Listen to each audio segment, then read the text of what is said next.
প্রিয় দর্শক, the political lens RP station থেকে আমি রোকেয়া প্রাচী আপনাদের সবাইকে শুভেচ্ছা জানাচ্ছি। প্রিয় দর্শক, ইলেকশন হয়ে গেল। সেই ইলেকশন নিয়ে সারা পৃথিবীর বাঙালিদের জল্পনা কল্পনা সহ সারা পৃথিবীর মানুষের কেন্দ্রবিন্দু হয়েছিল আলোচনার বাংলাদেশের 12ই ফেব্রুয়ারি নির্বাচন। সেই নির্বাচনকে ঘিরে বাংলাদেশে যে সকল তথ্যপাত্য বেরিয়েছে তার মধ্যে দিয়ে কথা সুস্পষ্টভাবে প্রমাণিত যে ডক্টর মোহাম্মদ ইউনূসের অবৈধ যে অসাংবিধানিক সরকার, তারা যে নির্বাচনটির ইলেকশন ইঞ্জিনিয়ারিং করেছিল তাতে জাল ভোট কতটুকু পড়েছে আর কতটুকু স্বতঃস্ফূর্তভাবে বাংলাদেশের জনগণ নির্বাচনে ভোট দিয়েছে সেটি এখন টিআইবি রিপোর্ট প্রকাশের পর থেকে আলোচনায় উঠে এসেছে। সবকিছু মিলিয়ে যে শপথ গ্রহণ হলো সংসদ ভবন চত্বরে, সেটি নিয়েও আরেকটি নতুন আলোচনার সূত্রপাত হয়েছে। সেই বিষয়গুলো নিয়ে আমরা কথা বলবো। সেই কথা বলার জন্য আমাদের সঙ্গে স্টুডিওতে যারা আছেন, প্রথমেই আপনাদের সাথে তাদের পরিচয় করিয়ে দেই। আমাদের সঙ্গে আছেন ডক্টর মাহবুব আলম প্রদীপ, শিক্ষক, গবেষক, বিশ্লেষক। আমাদের সঙ্গে রয়েছেন আব্দুল হামিদ, আমাদের ছাত্রলীগের একজন তরুণ নেতা। আমাদের সঙ্গে আছেন মোহাম্মদ সাইদুর রহমান, আরেকজন তরুণ নেতা। এবং আমাদের সঙ্গে আরেকজন আছেন, তাকে আমরা যুক্ত করে নিচ্ছি, মোতাহার হোসেন প্রিন্স, যদি আমি নাম ভুল না করে থাকি, তাই না? তো আমরা কথা বলবো। এবং আমাদের আজকের যে বিষয় সেটি হচ্ছে শপথ নিলেন কারা এবং বাংলাদেশের ভবিষ্যৎ কি। শপথ নিলেন কারা? আমরা ডক্টর মোহাম্মদ ইউনূসের অবৈধ অসাংবিধানিক সরকারের উপদেষ্টাদের সেখানে এবং 5ই আগস্ট 2024-এ জুলাই জঙ্গি হামলায় যাদেরকে 5ই ফেব্রুয়ারি 5ই আগস্ট 2024-এর আগে এবং 5ই আগস্ট 2024-এর পরবর্তী সময় গত 17-18 মাস যাদেরকে আমরা এই বাংলাদেশের বিপক্ষে কথা বলতে দেখেছি, যাদেরকে আমরা সংবিধানের বিপক্ষে কথা বলতে দেখেছি, মুক্তিযুদ্ধের বিপক্ষে অবস্থান নিয়েছিল, তাদের অনেকেই আমরা এই সংসদে দেখতে পাচ্ছি, শপথ গ্রহণের অনুষ্ঠানে দেখতে পাচ্ছি, আমরা মন্ত্রিসভায় যাদের নাম এসেছে তাদের সেখানেও দেখতে পাচ্ছি। এই সবকিছু মিলে আজকে আমাদের আলোচনা। আমরা চেষ্টা করব সেটাকে একটু গঠনমূলক আলোচনার জায়গায় দাঁড়িয়ে জনগণের জন্য বুঝতে যাতে সুবিধা হয় সেই জায়গায় আলোচনাটি করবো। এই কথাটি বললাম এই কারণে, আমাদেরকে অনেক জনগণ কমেন্টস বক্সে লিখেছেন যে এক পেশে আওয়ামী লীগের কথা না বলে কিংবা এক পেশে বিচার বিশ্লেষণ না করে আমরা যেন একদম বাংলাদেশের পক্ষে দাঁড়িয়ে কথা বলি। তো বাংলাদেশের পক্ষে দাঁড়ানো মানে তো মুক্তিযুদ্ধের পক্ষে দাঁড়ানো। তো সেই জায়গা থেকে আজকে আমরা কথা বলবো। ডক্টর মাহবুব আলম প্রদীপ, প্রথমে আপনাকে দিয়ে শুরু করতে চাই যে এই যে 12 তারিখের একটি নির্বাচন হলো, একটি নয় দুটি নির্বাচন, সংসদের নির্বাচন এবং আরেকটি হচ্ছে গণভোট, জুলাইয়ের সনদের পক্ষে হ্যাঁ না ভোট। এই যে ভোটে তো আমরা একটা রায় পেয়েছি, তারপর শপথ হচ্ছে এবং পরবর্তী আজকের যে অবস্থান সেটি নিয়ে প্রথম পর্বে আমরা আলোচনা করবো। ডক্টর মাহবুব আলম প্রদীপ। জি, সবাইকে অসংখ্য ধন্যবাদ। আপনাকেও ধন্যবাদ আমার সাথে যে 3 জন সহ আলোচক আছেন এবং সেই সাথে যারা আমাদেরকে দেখছেন। মন্ত্রিসভা কিংবা শপথ এগুলো নিয়ে মন্তব্য করার আগে আমার মনে হয় আরেকটা জিনিস আমাদের একটু বলা দরকার। আমরা জানি, তারপরে বলা দরকার। কারণটা হচ্ছে এই যে আমরা জানি যে সারা 12ই ফেব্রুয়ারি বাংলাদেশে ভোট কিরকম হয়েছে, এটা আমরা সবাই জানি। ইতিমধ্যে মিডিয়ার মাধ্যমে, সামাজিক যোগাযোগের মাধ্যমে আমরা দেখেছি। এরপরে যে জিনিসটা হয়েছে যে এই সরকারকে বৈধতা প্রদান করার জন্য ইফতেখারুজ্জামান যে টিআইবির যে রিপোর্ট, যিনি কিনা হচ্ছেন এই তত্ত্বাবধায়ক মানে অবৈধ সরকারের একটা অংশ ছিলেন, হ্যাঁ, তো ওনারা একটা টিআইবির রিপোর্ট পেশ করেছেন। রিপোর্ট পেশ করে বাংলাদেশের মানুষকে একটু বোকা বানানোর চেষ্টা করেছেন। ওনারা বলেছেন যে 70টি আসনের মধ্যে জরিপ চালানো হয়েছে, 300টি আসনের মধ্যে নয়। এবং সেই 70টি আসনের মধ্যে আমি জাস্ট 2-1টা ডাটা আমি দিতে চাচ্ছি। যেটা বলা হয়েছে 70টি আসনের 21% কেন্দ্রে হচ্ছে এক বা একাধিক জাল ভোট হয়েছে। সো জাল ভোট একটাও হতে পারে, 1000ও হতে পারে, আমরা সেই বিতর্কে যাচ্ছি না। ফাইন্ডিংস বলছে 70টি আসনের মধ্যে 21% কেন্দ্রে জাল ভোট হয়েছে। তার মধ্যে ওনারা নিচে একটা ছোট্ট একটা নোট দিয়েছেন। আপনি দেখেন না, ওই যে গ্রামীণ ফোন যেমন হচ্ছে বিভিন্ন ধরনের বিজ্ঞাপন দেয়, নিচে লিখে দেয় শর্ত প্রযোজ্য, ঠিক ওরকম একটা শর্ত লিখে দিয়েছেন যে সেটা হচ্ছে এই মতামত হচ্ছে বা ফাইন্ডিংস হচ্ছে 70টি আসনের উপর ভিত্তি করে। আমি ওনাদেরকে প্রশ্ন করতে চাই, যারা গবেষণা করেন, যারা রিসার্চ করেন, রিপোর্ট তৈরি করেন, পৃথিবীর কেউ কি কখনো শুনেছেন যে টোটাল পপুলেশনকে নিয়ে কেউ রিসার্চ করেন? কেউ কখনো করেন না। এটা হচ্ছে একটা রিসার্চের বেসিক থিং। কেউ কোয়ান্টিটেটিভ রিসার্চ করুক, কেউ কোয়ালিটেটিভ রিসার্চ করুক, কেউ মিক্সড রিসার্চ করুক, যারা গবেষক, যারা করেন তারা জানেন। আমি কথাটা কেন বললাম যে নির্বাচনের পূর্বে আমরা অনেকগুলো জরিপ দেখেছি, দেশি বিদেশি, প্রথম আলো সহ অন্যান্য সংস্থা তারা জরিপ করেছে। তারা কিন্তু স্পষ্টভাবে বলেছে যে র্যান্ডম মানে হচ্ছে দৈবচয়ন পদ্ধতিতে বা আমরা যেটা বলি র্যান্ডম স্যাম্পলিং এর ভিত্তিতে বা পারপাসেবলিও হতে পারে, তারা হচ্ছে 20 কোটি মানুষের মধ্যে 3000 মানুষের মতামত তারা নিয়েছেন। সে 3000 মানুষের মতামত ধরে ওনারা বলেছেন বিএনপির জনপ্রিয়তা 39%, জামাতের 32%, এনসিপির 38%, আওয়ামী লীগকে তো গণনায় ধরেননি। তো প্রশ্ন হচ্ছে ওনারা কি নিচে লিখে দিয়েছিলেন যে এই রিসার্চের ফাইন্ডিংস হচ্ছে মাত্র 3000 মানুষের মতামতের উপর ভিত্তি করে, বাকি 19,99,97,000 মানুষের মতামত এটা না। সুতরাং এটা উনি যেটা করেছেন সুস্পষ্টভাবে মানুষকে বোকা বানানোর চেষ্টা করেছেন। সেই রিপোর্টে আরো একটা জিনিস এসেছে, আপনি দেখবেন যেটা হচ্ছে ভয়ঙ্কর। তিনি যেটা বলছেন যে 46% মানুষকে হুমকি প্রদান করা হয়েছে, 14% মানুষকে ভোট দিতে বাধা প্রদান করা হয়েছে, এবং কিছু মানুষকে বাধ্য করা হয়েছে একটা নির্দিষ্ট প্রতীকে ভোট দেওয়ার জন্য। আপনি যদি নির্বাচন সুষ্ঠু হওয়ার কথা বলেন, এখানে যে বিভিন্ন স্কেল আছে, বিভিন্ন ইন্ডিকেটর আছে, সেইখানে কাউকে হুমকি প্রদান করা, কাউকে বাধ্য করা, হ্যাঁ, এটা কিন্তু সুষ্ঠু নির্বাচনের লক্ষণ নয়। আর তিনি যে জিনিসটা বলতে চেয়েছেন যে মানুষ তো জয় বাংলা জয় বঙ্গবন্ধু বলে বিএনপিকেও ভোট দিয়েছে। আপনি যখন একটা মানুষের অস্তিত্বের ব্যাপার আসে, একটা মানুষের জীবনের ব্যাপার আসে, একটা মানুষের বেঁচে থাকার লড়াই আসে, সেখানে এই আমি বেঁচে থাকবো কি থাকবো না, আমি জীবিত থাকবো কি থাকবো না, সেই ক্যালকুলেশন থেকে আপনি যখন ভোট কেন্দ্রে গিয়ে ভোট দেন, সেই ভোট কোনোভাবেই সুষ্ঠু হতে পারে না। এর আগে আমি কয়েকটা অনুষ্ঠানে বলেছি, আপনি যদি ইউএন ডিক্লারেশনের কথা বলেন এবং সিভিল পলিটিক্যাল কনভেন্ট রাইটস এর কথা বলেন, সেখানে দুটো আর্টিকেল স্পষ্ট বলা আছে, political parties is one of the main basis of inclusive, fair and credible election. আপনি পলিটিক্যাল পার্টিকে বাদ দিয়ে বাংলাদেশের মানুষ 50%-এর উপরে মানুষ যারা হচ্ছে তাদের মতামত প্রকাশের সুযোগ পায়নি, তাদেরকে বাদ দিয়ে একটা নির্বাচন করে বলছেন যে বৈধ নির্বাচন। এবার আসছে আপা আপনার কথা, আমি খুব ছোট্ট করে শেষ করব। আপনি যে প্রশ্নটা করেছিলেন যে মন্ত্রিসভায় কারা শপথ নিয়েছে, হ্যাঁ, আমি অনেকগুলো উদাহরণ, এমপি কারা হয়েছে, হ্যাঁ, আমি বিএনপির উদ্ধৃতি দিয়েই বলি, নীলুফার চৌধুরী মনি তিনি বলছিলেন যে তারেক রহমানের সাথে কি নেগোসিয়েশনটা হয়েছে, জামাত বেঁকে বসেছে, যদি ডাক্তার শফিকুর রহমানকে যদি জেতানো না হয় তাহলে হচ্ছে তারা রাস্তায় আন্দোলন নামবেন, তাকে জেতানো হয়েছে। হাসনাত আব্দুল্লাহকে যদি জেতানো না হয়, নাহিদ ইসলামকে যদি জেতানো না হয়, আক্তার হাসানকে যদি জেতানো না হয়, অর্থাৎ এটা একটা ভাগাভাগি।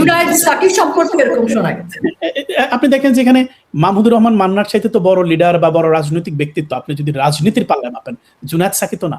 সেখানে মাহমুদুর রহমান মান্নার মানে হচ্ছে যে জামানত বাজেয়াপ্ত হয় আর জুনায়েদ সাকি পাশ করেন, আমরা এগুলো বুঝি জানি। আমি আসছি আপনার এখানে যে কারা কারা মন্ত্রিসভায় শপথ নিয়েছেন। আমরা তো দেখেছি যে যুদ্ধ অপরাধীরা এবারও আপনার হয়েছে। জামাত সম্পর্কে তো বলার কিছু নেই, ওরা স্বীকৃত যুদ্ধ অপরাধী। তার মধ্যে যদি আপনি বিএনপি দেখেন, কিশোরগঞ্জ 5 আসনের করিমগঞ্জ তারাল থেকে ডক্টর উসমান ফারুককে নির্বাচিত করা হয়েছে, যিনি স্বীকৃত রাজাকার, যিনি গত 16টা বছর জীবন পালানোর জন্য তিনি মানে ওনার বিরুদ্ধে আদালতে মামলা ছিল, তিনি পালিয়েছিলেন, তিনি এমপি হয়েছেন। আপনার হচ্ছে যে আমরা এটিএম আজহার যিনি মুক্তি পেয়েছেন, হ্যাঁ, অবৈধভাবে, তিনি এমপি হয়েছেন। প্রশ্ন হচ্ছে যে এখন আপনি যে প্রশ্নটা করেছিলেন, আমি সেখানে আসছি যে মন্ত্রিসভায় শপথ কারা নিয়েছেন। আমি অনেকগুলো মন্ত্রীর কথা বলবো না, আমি একজনের কথা বলি, হ্যাঁ, সেটা হচ্ছে আমরা জানি যে খলিলুর রহমান, যাকে রজার খলিল বলা হয়, হ্যাঁ।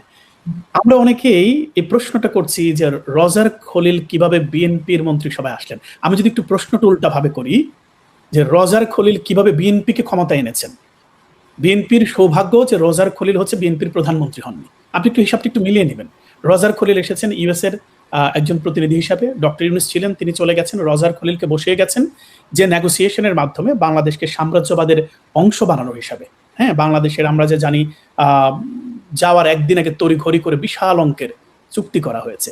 আপনি সালাউদ্দিন আহমেদের কথা বলেন, তিনি কখন কি বলেন কখন কি বলেন না, এবং গত 16টা বছর বিএনপির মানুষজন যতটা না মুক্তিযুদ্ধের বিরোধিতা করেছে, সালাউদ্দিন আহমেদ কিন্তু তার চাইতে প্রবল বেগে মুক্তিযুদ্ধের বিরোধিতা করেছেন।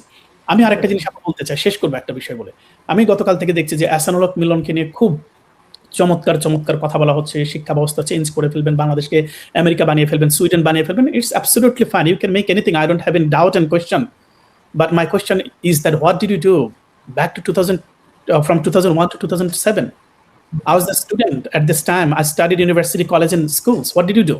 আমরা জানি তো আপনি 2002 সালে হচ্ছে সারা বাংলাদেশে এসএসসি পাশের হার ছিল মাত্র হচ্ছে 32%, এবং যে প্রজন্মের কথা আপনারা বলছেন, আমি জানি না, সরি টু সে, কেউ যদি 2002 সালে পাশ করে থাকেন, এখানেও থাকেন বা বাইরে থাকেন, উইথ ডিউ রেসপেক্ট, আপনারা যদি মনে থাকে তখনকার সময় ফল বিপর্যয়ের পর, এই এহসানুল হক মিলনের সময়, হ্যাঁ, ফল বিপর্যয়ের পর 15 থেকে 18 নাম্বার গ্রেস দিয়ে একটা প্রজন্মকে পাশ করেও খালেদা জিয়া সরকার 33% পাশ করাইতে পারে নাই।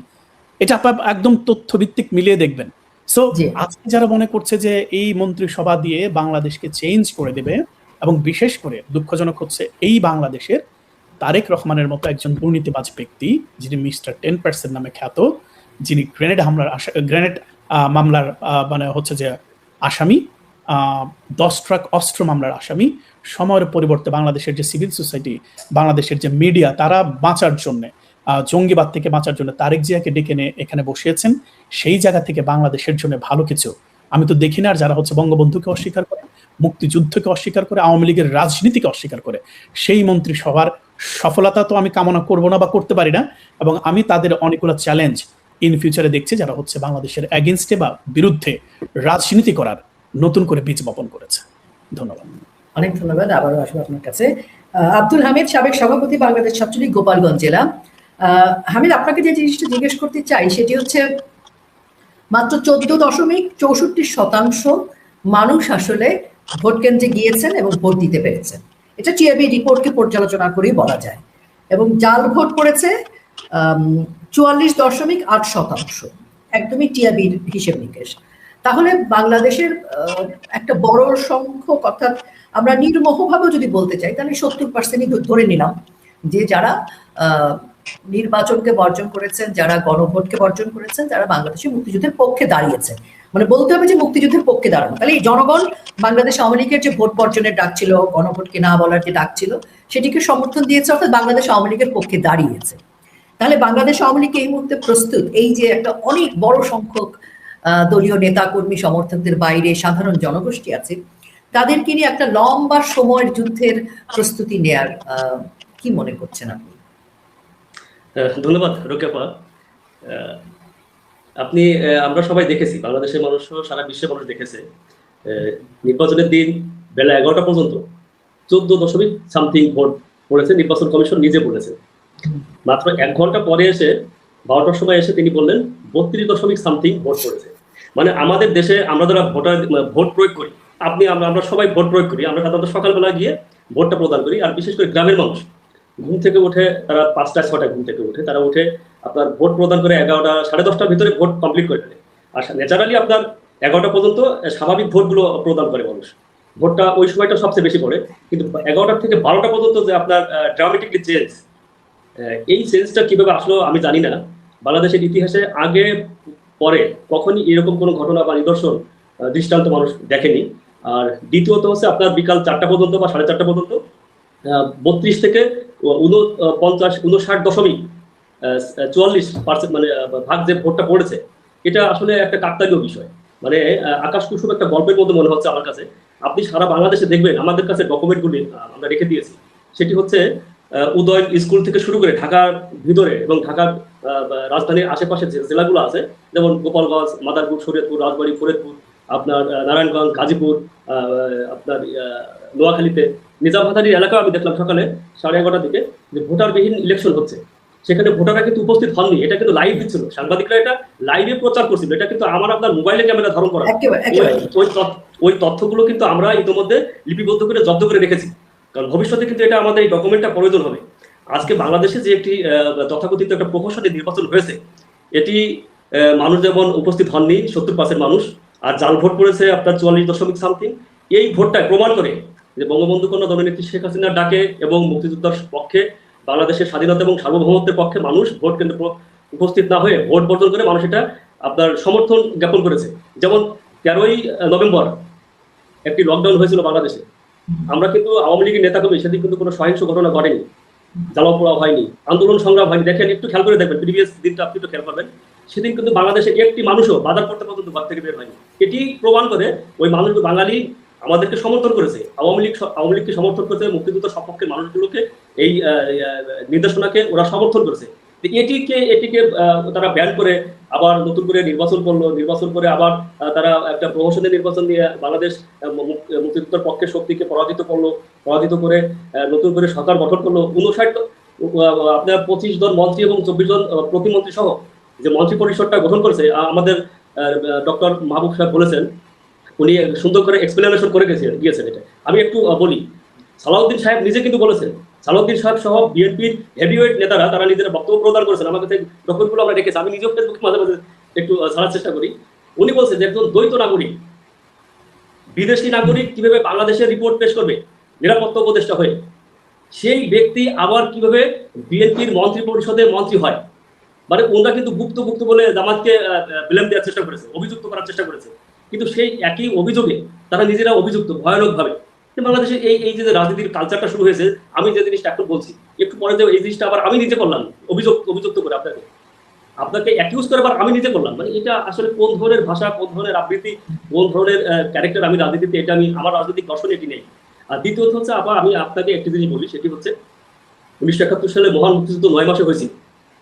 সেটি একটি দেশের সঙ্গে আরেকটি দেশের সশস্ত্র যুদ্ধ হয়েছিল। প্রথমে নিরস্ত্র বাঙালির প্রতি সশস্ত্র হামলা হয়েছিল, বাঙালি জানতোই না যে তাদেরকে নিরস্ত্র অবস্থা আঘাত করবে। আর বাংলাদেশে হচ্ছে দীর্ঘ 18 মাস শেষে 19 মাসে সশস্ত্র বাহিনী বাংলাদেশের নিরস্ত্র বাঙালির উপরে আঘাত করছে, হামলা করছে। এটি একটি গৃহযুদ্ধের মতো, এক পক্ষের হাতে অস্ত্র আছে আর এক পক্ষের হাতে অস্ত্র নেই। এটি আপনি যে আমাকে যে প্রশ্নটি করেছেন যে এই দীর্ঘ পথ চলাটা বাঙালি বা আওয়ামী লীগ কিভাবে এটিকে উত্তোলন করবে, আমি আপনাকে একটি এই কথাটি আমি একটু ব্যাখ্যা দিই। সেটি হচ্ছে আমরা আমাদের এই বয়সে আমরা দেখিনি কখনই যে 5 বছর 7 বছরের শিশু বাচ্চাদেরকে ধর্ষণ করে তাদেরকে হত্যা করা হয় এবং তাকে জ্বালিয়ে পুড়ে তার মুখমণ্ডল বিকৃত করা হয়। এদেশে বস্তা বন্দি করে লাশ নদীতে ঝুলতে মানে ঘুরতে দেখতেছি, নদীর পানিতে, রাস্তাঘাটে, অফিস আদালতে, খালে, নদী নালা খাল বিল লাশ ভাগাড়ে পরিণত হয়েছিল। একটা স্লোগানও বাঙালির ইতিহাসে থেকে যাবে যে দেশে এখন পানিতে মাছ পাওয়া যায় না, লাশের মিছিল পাওয়া যায়। এই যে জিনিসটা মানুষ বলে মাছ আর এখন পাওয়া যায় না, এখন লাশ পাওয়া যায়। এটি থেকে উত্তরণ হবে। বাঙালি এমন আন্দোলনকারী মানুষ বাংলাদেশে জন্ম নেয়, যুগে যুগে কেউ না কেউ এসে হাল ধরবে এবং এটিকে মানে আপনার স্বচ্ছতার সাথে, দৃঢ়তার সাথে এবং বলিষ্ঠ নেতৃত্বের মাধ্যমে দেখবেন এই বাংলাদেশে আরেকটি গণ অভ্যুত্থান হবে, যেটা 2024-এ হয়েছে সন্ত্রাসী অভ্যুত্থান। আপনি দেখবেন গণ অভ্যুত্থান এবং গণতান্ত্রিক ধারাকে অব্যাহত রেখে মুক্তিযুদ্ধ সপক্ষের শক্তিকে পুনরুজ্জীবিত করার জন্য এই বাঙালি জাতি, নট আওয়ামী লীগ, বাঙালি জাতি ঐক্যবদ্ধ হয়ে এই দুষ্কৃতকারী এবং দখলদার সরকার সহ যারা আজকে সরকার গঠন করলো তাদের সকলকে দেখবেন পরাজিত করে এই বাঙালি জাতি আবার ঘুরে দাঁড়াবে। এটি সময়টা আমি আপনাকে একটা উদাহরণ স্বরূপ দিই। সেটি হচ্ছে যে ব্যক্তি একবার মঞ্চে ভালো বক্তব্য দেয় সে ব্যক্তি কিন্তু দ্বিতীয়বার ওই একই বক্তব্য ভালোভাবে দিতে পারবে না। বাংলাদেশে ছাত্র আন্দোলন হয়েছে তথাকথিত, ঠিক আগামী 20 বছরের ভিতরে বাংলাদেশে কোনো ছাত্র আন্দোলন আর জমবে না, এরকম ঘটনা ঘটবে না। দেখবেন বাংলাদেশে একটি শ্রমিক আন্দোলন হবে, শ্রমিক জনতার একটি আন্দোলন হবে। আমি অগ্রিম বলে রাখতেছি আজকে, সেটির কারণ হচ্ছে মাননীয় প্রধানমন্ত্রী জননেত্রী শেখ হাসিনা 2 লক্ষ কোটি টাকা ঋণ রেখে গিয়েছিল এবং সেটি প্রফিট আসছিল, প্রফিট কিন্তু সেটিকে সরকার বিদেশি সংস্থাকে আপনার পরিশোধ করছিল। এখন দেখবেন সেটি 24 লক্ষ কোটি টাকা উত্তীর্ণ হয়েছে। এই মাঝে 22 লক্ষ কোটি টাকা এই উত্তীর্ণ হলো। এই টাকাগুলো, প্রফিটের টাকাগুলো কোথায় গেল? দ্বিতীয়ত হচ্ছে 1200 টাকার গ্যাসের সিলিন্ডার, শুধু সিলিন্ডার নয়, সকল সেক্টরে, ব্যবসা বাণিজ্য বলেন, সকল জায়গায় এই গ্যাসের ত্রিমুখী আপনার দাম বৃদ্ধি। সাধারণ মানুষ কিন্তু এখন ঘরে রান্না করতে পারে না। তা গতকালকে আমাকে একজন ঢাকার একজন সাংবাদিকই বলছে, আমাকে ফোন করে বলছে, ভাইয়া রাত 11টা বাজে এখন পর্যন্ত গ্যাস আসেনি, আমরা রমজান মাসে কিভাবে রান্না করে খাবো? আপনি দেখবেন যে এই যে টাকা, ইকোনমি, একটা দেশে চলতে হলে অবশ্যই তার ইকোনমি সাপোর্ট লাগবে। এত বড় গ্যাপ রেখে আপনি রাষ্ট্র পরিচালনা করবেন, আপনি 18 মাসে 22 লক্ষ কোটি টাকা লুটপাট করে নিয়ে গিয়েছেন। এখানে সবাই যদি বলেন যে ইন্টারিম গভর্নমেন্ট একা খায়নি, এই গভর্নমেন্টের সাথে ছিল বিএনপি, জামাত, এনসিপি সহ অন্যান্য সকল দল, আওয়ামী লীগ এবং জাতীয় পার্টি ছাড়া আর ছোট ক্ষুদ্র কয়েকটা পার্টি ছাড়া আর সবাই কিন্তু এই গভর্নমেন্টের সাথে 18 মাস ছিল। এখন এসে বিএনপি আবার নতুন করে সরকার হয়েছে। ইন্টারিম গভর্নমেন্ট ছিল একটা অবৈধ সরকার, আর তার মাধ্যমে আরেকটা নির্বাচন হয়েছে 2026 সালের 12ই ফেব্রুয়ারি। এই গভর্নমেন্টকে কে আপনার বৈধতা দেবে? আপনি দেখবেন একটা সময় সংবিধান তার একদম সঠিক পর্যালোচনায় এবং তার নির্দিষ্ট নিয়মে গতিতে চলবে। একসময় এই নির্বাচনকে কেন্দ্র করে যারা এই নির্বাচনগুলো করলো তাদের একসময় সংবিধান লঙ্ঘনের দায় মৃত্যুদণ্ড হবে। এটিও দেখবেন। বাংলাদেশে যেমন একটা অভ্যুত্থান হবে, শ্রমিকরা ইতিমধ্যে 30 লক্ষ শ্রমিক কিন্তু আপনার বেকার হয়ে গিয়েছে। সাধারণ মানুষ ঐক্যবদ্ধ হবে, কারণ আপনার আজকে গ্যাস নেই, আপনার তেল নেই, এদেশে আপনার 94% ভর্তুকি দিতে হচ্ছে আপনার বিদ্যুৎ খাতে। আপনি দেখেন এখন পর্যন্ত গ্রামে ভালো করে কারেন্ট থাকে না, বিদ্যুৎ থাকে না। আপনার গরমের সময়, পূর্ণাঙ্গ গরমের সময় দ্রব্যমূল্য ঊর্ধ্বগতি হবে। এই সরকারের জন্য বড় চ্যালেঞ্জ হয়ে যাবে। আগেটা যেমন অবৈধ সরকারের নেতৃত্ব, অবৈধ একটা সরকার আসছে, আমরা এই সরকারের ব্যর্থতা চাই না, সফলতাও চাই না।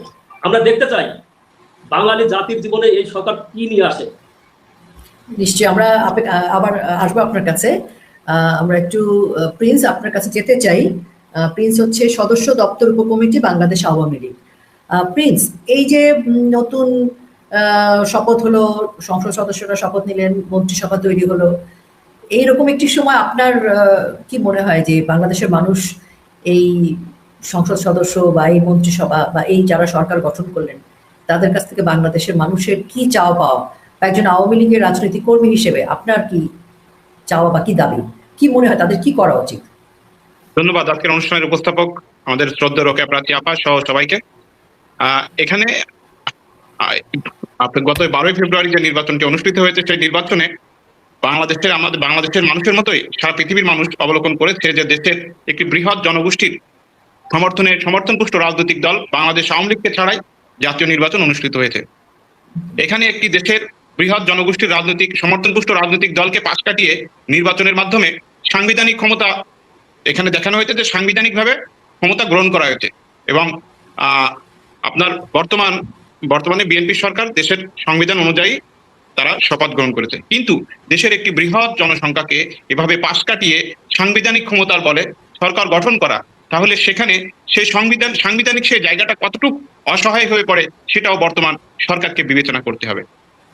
তাছাড়া বর্তমান সরকারের যে সমস্ত মন্ত্রিসভা গঠিত হয়েছে, এখানে মেধা, যোগ্যতা এবং পূর্বপর এই সমস্ত মন্ত্রীদের বা প্রতিমন্ত্রীদের যে সমস্ত পূর্বপর যে সমস্ত অভিজ্ঞতা রয়েছে বা তাদের যে সমস্ত নৈতিক পদস্খলনের যে সমস্ত জায়গা রয়েছে, তাদের যে সীমাবদ্ধতা রয়েছে, সেই সীমাবদ্ধতা পাশ কাটিয়ে দলের আনুগত্যকে সামনে রেখে যে দপ্তরগুলো বন্টন করা হয়েছে, সেই বিষয়টা অবশ্যই জনগণ কখনো ইতিবাচকভাবে নিবে না। জনগণ চায় যে আস্থার প্রতিফলন। আপনি জানেন যে জুলাই আন্দোলনের মাধ্যমে তথাকথিত বৈষম্য বিরোধী ছাত্র আন্দোলন, আমি ঢাকা বিশ্ববিদ্যালয়ের ছাত্র ছিলাম, ঢাকা বিশ্ববিদ্যালয়ের নেতৃত্ব দিয়েছি। এখানে আওয়ামী লীগ সরকারকে, দেশরত্ন শেখ হাসিনা সরকারকে অস্থিতিশীল করতে ঢাকা বিশ্ববিদ্যালয়ে কারণে অকারণে বিভিন্ন ইস্যুকে সামনে রেখে আপনার এখানে বিভিন্নভাবে আন্দোলনকে প্রতিফলিত করার চেষ্টা করা হয়েছে, বেগবান করার চেষ্টা করা হয়েছে, বড় করার চেষ্টা করা হয়েছে। সর্বশেষ 2024 সালের বৈষম্য বিরোধী ছাত্র আন্দোলন নামে একটি প্ল্যাটফর্ম তারা আন্দোলন করেছিল। তাদের দাবি ছিল যে কোটা সংস্কার করা, কোটা প্রথা বিলুপ্তিকরণ। আমাদের এখানে একটি কোর্টের মাধ্যমে যে রায় হয়েছিল, সেই রায় পরবর্তীতে আমাদের মাননীয় প্রধানমন্ত্রী তিনি কোটা প্রথার বিলুপ্তিকরণ করেছিলেন। কিন্তু আপনারা দেখেছেন যে গণ অভ্যুত্থানের নামে এখানে আপনার বিভিন্ন শ্রেণী পেশার সন্ত্রাসীরা বিভিন্নভাবে সশস্ত্র হয়ে সরকারের রক্তপাত করে। আমাদের নেত্রী এই রক্তপাত না চেয়ে তিনি তার সরকারকে নিজেই অপসারণ হয়েছিলেন তার পদ থেকে। এই বৈষম্য বিরোধী ছাত্র আন্দোলনের ছাত্র নেতারা তারা যে সময় আমাদের সরকারের অবর্তমানে তারা নিজেরাই সরকার গঠন করলো, কিন্তু সারা বাংলাদেশের শিক্ষার্থীদেরকে তারা পিছনে ফেলে, শিক্ষার্থীদের অধিকারকে তারা পিছনে ফেলে নিজেরাই আরাম আয়েশ করে তারা নিজেদের জীবনটা গঠন করেছে। দেখছেন একটা অবৈধ সরকার তখন সরকার গঠন করেছে। পরবর্তীতে সেই অবৈধ সরকারের মাধ্যমে এখানে হামিদ ভাই বলেছেন যে অবৈধ সরকার আবার একটি নির্বাচনের মাধ্যমে এখানে দেশের একটি বৃহৎ জনগোষ্ঠীকে পাশ কাটিয়ে তারা একটি নতুন সরকার গঠন করেছে। তা এই সরকারে মনে করেন যে এই সরকার ছাত্রলীগের যে নিষিদ্ধ করা হয়েছে বাংলাদেশ আওয়ামী লীগের নিবন্ধন বাতিল, তারা একটা প্রতিদ্বন্দ্বিতামূলক রাজনৈতিক পরিবেশ তৈরি করবে, ইনক্লুসিভ ডেমোক্রেসিটা বাংলাদেশে ফিরে আসবে, আপনার মনে হয়? আমি কিছুটা হলেও ইতিবাচক, এ ব্যাপারে আমি ইতিবাচক হিসেবে দেখতে পারি, কারণ হ্যাঁ দেখতে চাই এবং কিছুটা হলে আমি ইতিবাচক হতে চাই। কারণ আমি মনে করি, আমি কিছুদিন পূর্বেই আওয়ামী লীগের অনলাইন প্ল্যাটফর্মে আমি বলেছিলাম 2024-এ যে যে ছাত্রছাত্রীদের একটা অংশ যে তুমি কি আমি কে রাজাকার বলে তারা আমাদের সরকারের বিপক্ষে আন্দোলনে নেমেছিল, ঠিক তেমনি করে ওই রাজাকার স্লোগানের জন্যই বাংলাদেশের মানুষ তাদেরকে খুব তাড়াতাড়ি পরাজয়ের মুখোমুখি করবে। একদম ঠিক আছে, আমরা এখন কথা বলবো সাইদুর রহমান হৃদয়। ছাত্র রাজনীতির ক্ষেত্রে আপনার কি মনে হয় যে আমরা তো দেখছি ক্যাম্পাসগুলো, আমি একটুখানি যেটা মনে করিয়ে দিতে চাই আপনাকে, সেটা হচ্ছে যে ক্যাম্পাসগুলোতে আমরা দেখলাম যে সব শিবিরদের দখলে রাকসু সমস্ত জায়গায় যে নির্বাচনগুলো হলো সেখানে শিবিররাই পুরো তাদের ছেলেরাই তারাই সব পুরো দখল করে রেখেছে। নির্বাচনের পরে আমরা দেখলাম যে ছাত্রদল বনাম শিবিরের সহ সব ছাত্রছাত্রীরা মিলে একটা সাংঘর্ষিক পরিবেশ তৈরি হলো। এরকম একটি সময় আপনার কি মনে হয় যে ছাত্র রাজনীতির ক্ষেত্রে একটা গঠনমূলক পরিবর্তন আসতে পারে? আমি একটু দর্শকদের বলে দিতে চাই, সাবেক সাধারণ সম্পাদক ঢাকা মহানগর ছাত্রলীগ উত্তর সাইদুর রহমান হৃদয়, আপনি মনে করেন কিনা যে একটুখানি ছাত্রদের জন্য গঠনমূলক পরিবেশ ফিরে আসতে পারে? শিবিরের যে ভায়োলেন্স আমরা দেখছিলাম গত 18 মাস, সেটি এই সরকার মানে ছাত্র দল যেভাবে আমরা দেখেছিলাম নির্বাচনের পরের দিনই সবগুলো জায়গায় নিজেদের একটা অবস্থান তৈরি করতে চাচ্ছিল, সেরকম পরিবেশ কি ফিরে আসবে কিনা? আর ছাত্রলীগ রাজনীতি করার ক্ষেত্রে আগামী দিনগুলোতে কি ভূমিকা রাখতে পারবে, মানে ছাত্রলীগের নিষিদ্ধটা কি মানে উঠে যেতে পারে কিনা বিএনপির এই সময়ে? ধন্যবাদ আপা, আজকের আপনি সঞ্চালনা আমাকে আমন্ত্রণ জানিয়েছেন কথা বলার জন্য। ধন্যবাদ জানাই যারা উপস্থিত আছে, সেই সাথে ধন্যবাদ জানাই আজকের এই প্রোগ্রামটি যারা সারা বাংলাদেশে দেখছে, দেশ এবং বিদেশ থেকে দেখছে, সকলকে জানাই ধন্যবাদ। আপনি যে কোশ্চেনটি করেছেন, আমি আপা আপনার এই কোশ্চেনটি উত্তর দেবো। আমি কিছু কথা বলতে চাই তার পাশাপাশি, সেটি হচ্ছে নির্বাচনের একটু বিষয় বলি। নির্বাচনের বিভিন্ন রিপোর্ট আন্তর্জাতিক বা গণমাধ্যম বা বাংলাদেশের দেশীয় গণমাধ্যম যেগুলো রয়েছে তাদের তথ্য ভিত্তিতে নির্বাচনের যেই উপস্থিতির কথা বলা হচ্ছে, সেই উপস্থিতির কথা সূত্র ধরেও যদি আমরা বলি, উপস্থিত এবং অনুপস্থিত কারা জয়ী হয়েছে, আমি মনে করি অবশ্যই অনুপস্থিত ভোটাররাই জয়ী হয়েছে। কারণ এই নির্বাচনে আওয়ামী লীগবিহীন যে সকল রাজনৈতিক দলগুলো নির্বাচনে অংশগ্রহণ করছে, ভোট হয়েছে, আমরা গণমাধ্যম বা বিভিন্ন তথ্যসূত্রে দেখেছি এর পার্সেন্টেজ শতকরাতে 30 দেখেছে, কিন্তু তারও অনেক কম। কারণ এটি ভোট কারচুপি, নির্বাচনের আগের রাত্রে ভোট দেওয়া এবং একটা মিডিয়ার তৈরি, প্রকৃততে একটা মিডিয়ার তৈরি নির্বাচন ছিল এই নির্বাচনটি। এবং তারপরও দেখুন তারা 30% অথবা 40% উপরে ভোট দেখাতে, তার মানে কি 60% অনুপস্থিত, তার মানে কি 60% জনগণ এই নির্বাচন চায় না? এটা আমার প্রশ্ন। এবং তারা জেনে বুঝেই এই নির্বাচনটি বর্জন করেছে।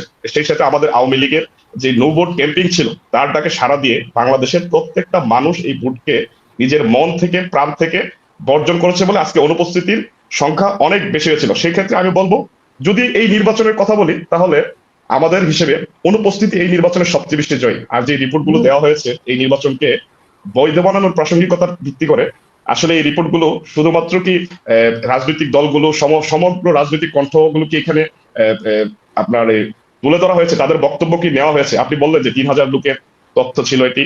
আমি বলি যে 5ই আগস্টের পর বাংলাদেশের জনগণ, আওয়ামী লীগের নেতাকর্মীরা যারা ঘরে বাড়ি লুট হয়েছে, যাদের হামলা হয়েছে, যাদেরকে খুন করা হয়েছে, যাদেরকে যে সকল আওয়ামী লীগের নেতাকর্মীদের পরিবারের মেয়ে মা তাদেরকে ধর্ষণ করা হয়েছে, তাদের উপর নিপীড়ন মামলা অত্যাচার চলছে, সেই রিপোর্টটি কি তাদের সঙ্গে কথা বলে নেওয়া হয়েছে?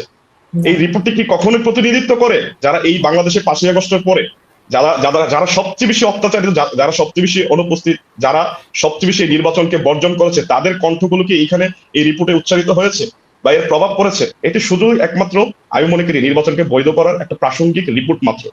দেখুন আন্তর্জাতিক এই নির্বাচনটি কতটুকু বৈধ, এই নির্বাচনটি আইনত বৈধ কিনা, সাংবিধানিক ভাবে বৈধ কিনা। দেখুন আজকে অবৈধ একটি সরকার 5ই আগস্টের পর যখন গঠন হয়, তারই একটি নির্বাচনের মাধ্যমে আরেকটি সরকার আসলো যেখানে বিএনপি জয়ী হয়েছে।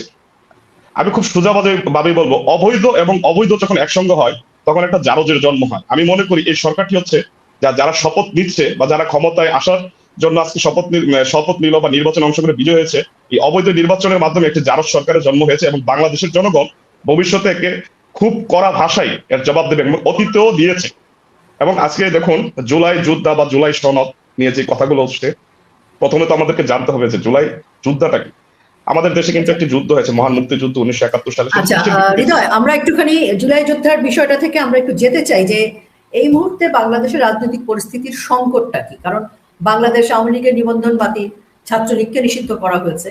এখন এই বর্তমান সময়ে এই যে নির্বাচিত যে সরকার, তাদের সাথে বাংলাদেশ আওয়ামী লীগ এই মুহূর্তে যেখানে দাঁড়ানো, সেখানে যদি ছাত্রলীগের সেই রাজনীতি করার নিষিদ্ধকরণটা যদি তুলে না নেওয়া হয় বা বাংলাদেশ আওয়ামী লীগের নিবন্ধন যদি আবার ফেরত না আসে, তাহলে রাজনীতি করার প্রক্রিয়াটা তো অনেক লম্বা সময়।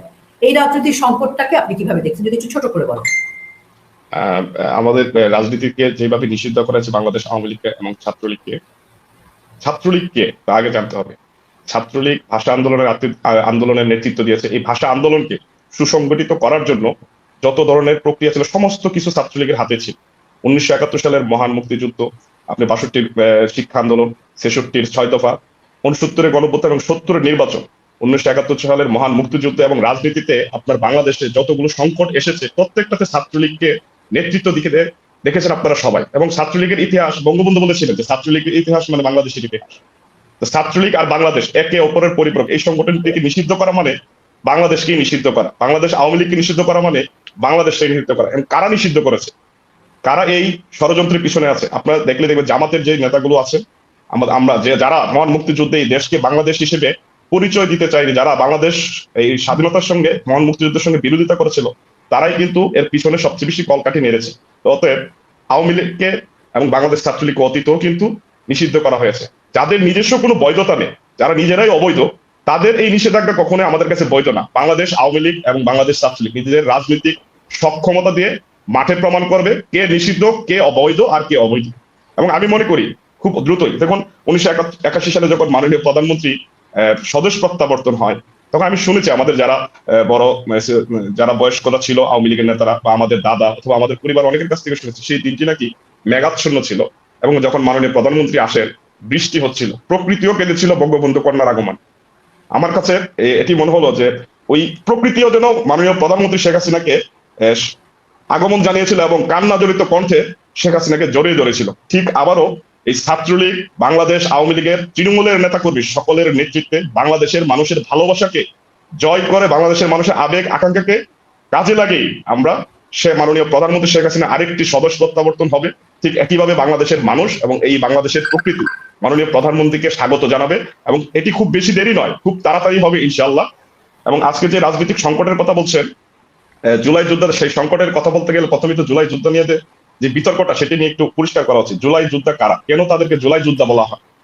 দেখুন, মুক্তিযুদ্ধে আমরা একটি মুক্তিযুদ্ধ দেখেছি, তারা যারা দেশের জন্য।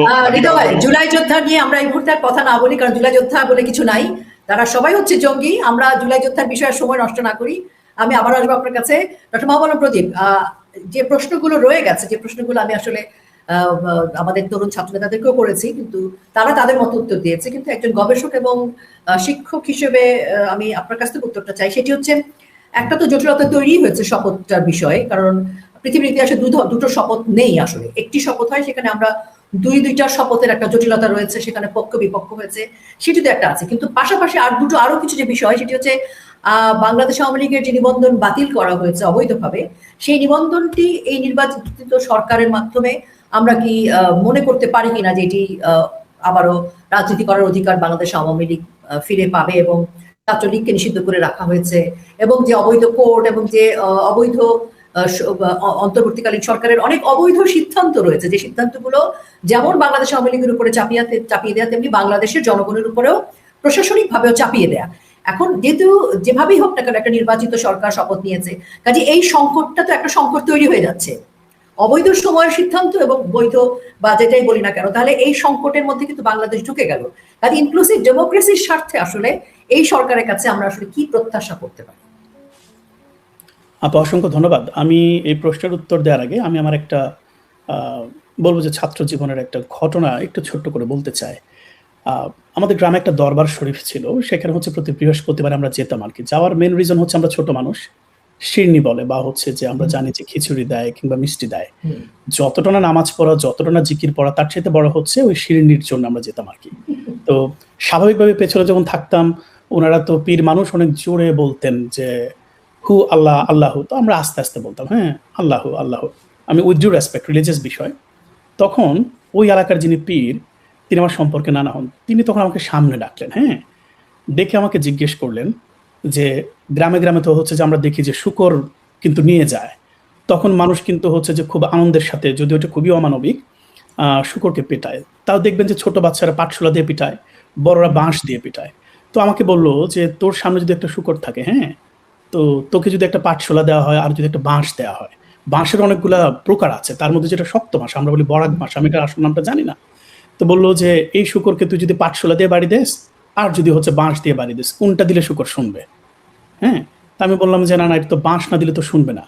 তো বললো যে শয়তান হচ্ছে এমন এক জিনিস, তাকে যদি তুই বাঁশ দিয়ে আঘাত না করস তাহলে এটা সরবে না। তার অর্থ হচ্ছে তোমাকে জিকিরটা জোরে পড়তে হবে। আমি কথা বলার অর্থটা হচ্ছে, আপনারা কি মনে করেন যে এই বিএনপি সরকার আমাদেরকে আপনি নিষেধাজ্ঞা তুলে নেবে না?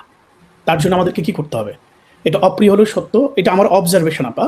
গত 16 বছরে আওয়ামী লীগ তো মুক্তিযুদ্ধের ধারক বাহক, নো ডাউট, নো কোয়েশ্চেন্স। আমরা বর্ষিয়ান সব নেতা পেয়েছি, আমরা তুফাল আহমেদের কথা বলতে পারি, আমির হোসেন আমর কথা বলতে পারি, যাদেরকে আমরা দেখেছি। আমরা আব্দুর রাজ্জাকের কথা বলতে পারি, আমরা হচ্ছে এরকম আরো অনেক বর্ষিয়ান নেতা আছেন, হ্যাঁ, সুরঞ্জিত সেনগুপ্ত, ওনাদেরকে দেখেছি। ওনার একটা প্রজন্ম থেকে প্রজন্ম রাজনীতি টেনে নিয়ে এসেছেন গত 16 বছর। এটা আপা একান্তই আমার অ্যানালাইসিস, এটা ওনারা সরাসরি মাঠে রাজনীতি করেন, আমার সাথে নাও মিলতে পারে। আমি যদি আমার সময়টা দেখি, যখন থেকে আমি বুঝি 90 সাল থেকে 2007 সাল পর্যন্ত আওয়ামী লীগের নেতারা যে পরিমাণে রাস্তায় নির্যাতিত হয়েছেন, আমি কিন্তু 18 মাসের নির্যাতনের কথা বলছি না, এটা টোটাল একটা ডিফারেন্ট পার্ট, এটা হত্যাযোগ্য, এটা বর্বরচিত শাসন, নারকীয় শাসন, আমি ডেমোক্রেটিক রিজিমের কথা বলছি।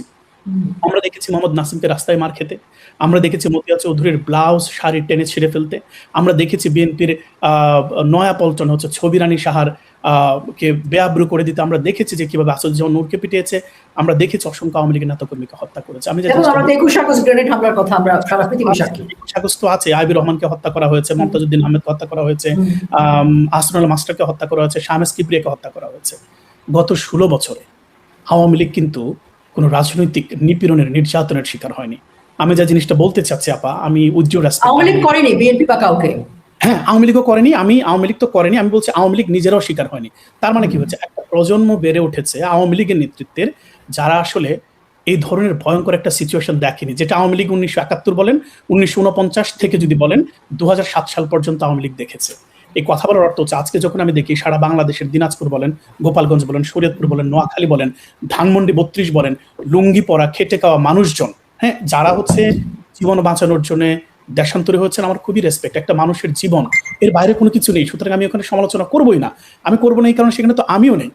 প্রশ্নটা আমি যেটা জিনিসটা বলতে চাচ্ছি, এই সংকট থেকে উত্তরণ হতে হলে আমাদেরকে সত্যি সত্যি মাঠে নামতে হবে, এবং এই সিচুয়েশনটা পাল্টাতে হলে আমাদেরকে এই শয়তানের মুখোমুখি হতে হবে, টেবিলের মুখোমুখি হতে হবে, এছাড়া কোনো অপশন নেই।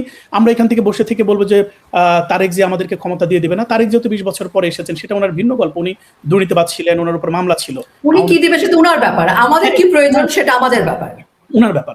আমি যে জিনিসটা বলতে চাচ্ছি যে আওয়ামী লীগ কিন্তু জানে সংগ্রামটা কিভাবে করতে হয়, আওয়ামী লীগ কিন্তু জানে লড়াইটা কিভাবে করতে হয়।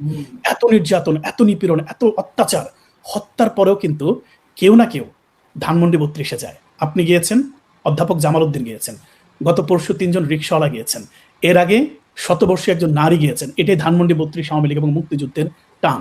আমাদেরকে আপা সেই জায়গাটা প্রিপেয়ার হতে হবে। আমরা এটা বলছি না, মাননীয় প্রধানমন্ত্রী শেখ হাসিনা একটা নিরাপদ আশ্রয় আছেন, সেই সাথে ওবায়দুল কাদের সহ আওয়ামী লীগের অসংখ্য শীর্ষ নেতৃবৃন্দ আছেন। আমি এটা কখনোই অবিবেচকের মতো বলবো না যে আপনারা দেশে আসেন না, আপনাদেরকে দেশে আসতে হবে না, আপনাদেরকে সঠিক নেতৃত্বটা দিতে হবে, যে নেতৃত্বের মাধ্যমে বাংলাদেশের মানুষ যারা হচ্ছে গত 18টা মাস খেয়ে না খেয়ে বাড়ি ছেড়ে, হ্যাঁ, এই সংকটগুলো মোকাবেলা করেছে, তাদেরকে ঐক্যবদ্ধ করতে হবে। আমি মেসেজটার কথাই বলতে চাচ্ছি, আওয়ামী লীগকে তো অবশ্যই রাজনীতি করতে তারেক জিয়াকে দিতে হবে, এর বাইরে কোনো অপশন তারেক জিয়ার নাই। এটা যদি আপনি পলিটিক্যালি দেখেন, সেটা একটা ডিফারেন্ট ডাইমেনশন আছে। তারা যে ফ্রাঙ্কেনস্টাইন তারা তৈরি করেছে, তারা যে দানব তৈরি করেছে, সেই দানব থেকে যদি তারেক জিয়াকে বাঁচতে হয়, সেখানে আওয়ামী লীগকে লাগবে। কেননা যুদ্ধের পক্ষে রাজনৈতিক দলের অত্যন্ত প্রয়োজন। যদি দেখেন, আমরা বিএনপিকে নিয়ে, বিএনপি অন্যায় করেছে বলে আমরা বিএনপির সমালোচনা করি। আজকে যদি জিয়া রহমান বঙ্গবন্ধুর রক্তের উপর দাঁড়িয়ে যদি রাজনীতি না করতেন, আমরা জিয়া রহমানের কথা বলতাম না। আমরা তো এরশাদকে তো এই কথা বলি না যে আপনি বঙ্গবন্ধুর সন্তানক, আমরা তো এই কথা বলি না। আমরা তো এটা বলি না যে 21 আগস্টের গ্রেনেড হামলার সাথে আপনার এরশাদ জড়িত, এরশাদ তো জড়িত ছিলেন না। আমরা তাদেরকেই বলি যারা অন্যায়গুলো করেছেন। আমি শেষ করতে চাই শুধু এইটুকু বলে, বিএনপিও রাজনীতিটা করে 1971 সালের উপরে ভিত্তি করে। সুতরাং 1971 যদি না থাকে, তারা যদি জুলাই সনদ যদি বাস্তবায়ন করে, বিএনপির রাজনীতি থাকে না। এবং আমি এই জায়গায় বলবো যে বিএনপি একটা ক্রিটিক্যাল ডিসিশন নিয়েছে, একটা কৌশলী ডিসিশন নিয়েছে। তারা যদি হচ্ছে সংবিধান সংস্কার পরিষদের যদি হচ্ছে তারা শপথ নিত, তারা সাংবিধানিক ভাবে বা অসাংবিধানিক ভাবে তারা কিন্তু জাতীয় সংসদের সদস্য থাকতেন না। এইটা নিয়ে আপা আমি একটা ভবিষ্যৎবাণী করে যাই, এইটা নিয়ে দেখবেন আগামী 20 থেকে 25 বছর একটা রাজনীতি হবে, যে এই একটা পক্ষ বলবে যে আমরা ক্ষমতা আসলে জুলাই সনদ বাস্তবায়ন করব, আরেকটা পক্ষ, এই দুই পক্ষের কথা বলছি, আওয়ামী লীগ আসলে তো জুলাই সনদের কোনো অস্তিত্বই নাই, হ্যাঁ এখনই নাই। তো সেই জায়গা থেকে আমি বলবো বিএনপিকে বাংলাদেশের স্বার্থে, মুক্তিযুদ্ধের স্বার্থে, এমনকি বিএনপির স্বার্থে আওয়ামী লীগের নিষেধাজ্ঞা তুলতে হবে। আর যদি না তুলে, আওয়ামী লীগ জানে যে কিভাবে নিষেধাজ্ঞা তুলতে হয়। আইয়ুব খানও নিষেধাজ্ঞা দিয়েছে। আব্দুল হামিদ, যে কথাগুলো ডক্টর মাহবুব আলম প্রদীপ বললেন, সেই কথাগুলোর প্রেক্ষিতে আমি আপনাকে প্রশ্ন করবো। তাহলে বাংলাদেশ আওয়ামী লীগের রাজনৈতিক প্রেক্ষাপটটাতে আপনি বুঝলেন যে আমরা আসলে কোন পয়েন্টে দাঁড়িয়ে আছি। সেইখান থেকে বা একজন ছাত্র নেতা হিসেবে যারা আপনারা একেবারে তৃণমূলে যারা কাজ করে, তৃণমূলের উপরেই কিন্তু বাংলাদেশ আওয়ামী লীগ এখন দাঁড়িয়ে আছে, কাজে সেই তৃণমূলের ছাত্র নেতা হিসেবে, তৃণমূলের একজন রাজনৈতিক কর্মী হিসেবে আপনি এখন এই বিষয়টা কিভাবে দেখছেন? আমি একই প্রশ্ন হৃদয়কেও করবো, একই প্রশ্ন প্রিন্সকেও করবো। ধন্যবাদ। আপনি একটু আগে আমাদের বিশিষ্ট শিক্ষাবিদ, গবেষক, ওনাকে যে প্রশ্নটি করেছেন মাহবুব সাহেবকে, আমি ওই প্রশ্নটা একটু কোট করেছি, সেটি হচ্ছে আওয়ামী লীগকে নিষিদ্ধ করেনি, আওয়ামী লীগের কার্যক্রম স্থগিত করেছে। বিষয়টা নিবন্ধন বাতিল করেছে। এখন না, নিষিদ্ধ বলছি এই জন্য যে আমাদেরকে আসলে পথেই নামতে দিচ্ছে না, একেবারেই যে ওরা বলছে যে আপনার প্রসঙ্গে আসতেছে, আপনি সঠিকভাবে বলেছেন। মানে বিষয় হচ্ছে এরকম যে তারা আওয়ামী লীগের কার্যক্রম স্থগিত করার যে রিটটা করেছে বা যে মামলাটি করে স্থগিত করেছে, ওই মামলার সাক্ষ্য গ্রহণের পরবর্তীতে আওয়ামী লীগের কার্যক্রম স্থগিত উইথড্র করে ওটাকে আবার কার্যক্রম সচল করা লাগবে, এটি হচ্ছে আপনার আইনের যেটি বলে। আওয়ামী লীগকে কার্যক্রম স্থগিত করে বেশি দিন রাখতে পারবেন না আইনগতভাবে যদি হয়, সাক্ষী শেষ, সাক্ষী পরে রায় দিতে হবে। আর একটি প্রতিষ্ঠানকে আপনি মামলা দিয়ে রিট করে আপনি সেটিকে স্থগিত করে বেশি দিন রাখতে পারবেন, এটি কোনো নিয়ম নেই। আমরা যদি দুর্নীতিবাজ হই বা অপরাধী হই, হত্যাকারী হই, আমরা যাই হই, সেটিকে আপনি আমাদের ব্যক্তিকে মামলা দিয়ে আপনি সেটি পানিশমেন্টের ব্যবস্থা করবেন, আওতায় নেবেন। আপনি আমার প্রতিষ্ঠানকে আপনি শাস্তি দিতে পারবেন না। প্রতিষ্ঠান ধরেন একটি স্কুল, একটি কলেজ, সেটাকে আপনি কিভাবে শাস্তি দেবেন? সেটাকে ভেঙে উপরে ধ্বংস করে দেবেন? স্কুলের স্টুডেন্টরা ফেল করেছে, শিক্ষকরা অপরাধ করেছে, আপনি তাদেরকে পানিশমেন্ট না দিয়ে আপনি স্কুল ভেঙে ফেলবেন, স্কুল পুড়িয়ে দিবেন? এটি তো এটি কোনো আইন না। যেটা করছে ধরেন ডক্টর ইউনূস সাহেব যে কাজগুলো করেছেন, নিজের গায়ের শক্তি দিয়ে বিদেশি মানে শক্তি দিয়ে সেটিকে আগ্রাসী একটা ক্ষমতা প্রয়োগ করেছে, যখন যেটা মনে হচ্ছে তখন যখন 6 বছর 9 বছর তিনি কখনো 9 বছর মানে কোনো সময়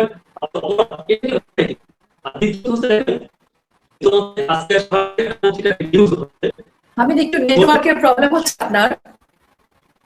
হ্যাঁ, আপনি বলুন, এবার বলুন, শুনতে পাচ্ছি। আবার আপনার নেটওয়ার্কটা ডিস্টার্ব করছে, একটু আপনার নেটওয়ার্ক একটু ডিস্টার্ব করছে নেটওয়ার্কটা আপনার।